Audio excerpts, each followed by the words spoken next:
Le coronavirus n'a visiblement pas intimidé les malfaiteurs, bien au contraire. En 2020, Mayotte a fait face à une hausse globale de 5,6% de la délinquance. Un bilan inquiétant, surtout en zone gendarmerie, confronté à une hausse de plus de 11% du phénomène.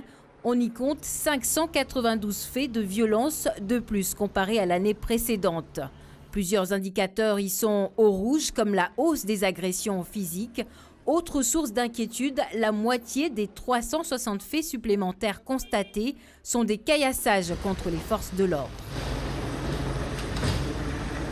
La bonne nouvelle vient de la zone police. Selon les chiffres officiels, Mamoudzou a vu un recul de la délinquance en 2020, une accalmie que l'on doit en partie au confinement et à la mobilisation de moyens humains pour faire respecter la mesure.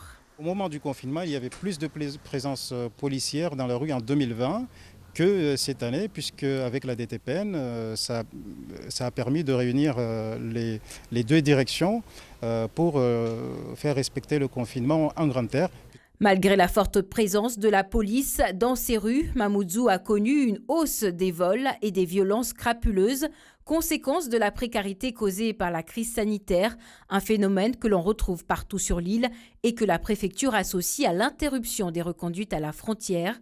Pour le syndicat SGP Police, il ne faut pas se réjouir.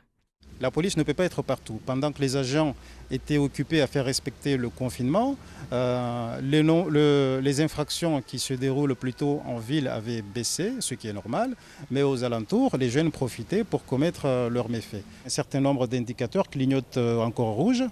C'est le cas des violences crapuleuses qui sont en nette augmentation. C'est le cas des atteintes aux biens qui sont en augmentation. Et pire encore, c'est le cas du nombre d'homicides qui est en nette augmentation.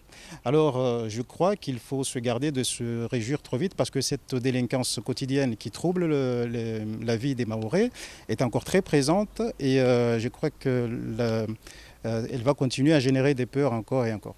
L'année 2020 aura surtout été particulièrement meurtrière, 10 homicides officiellement reconnus, mais avec 3 personnes tuées rien qu'en janvier. 2021 est bien parti pour battre ce record.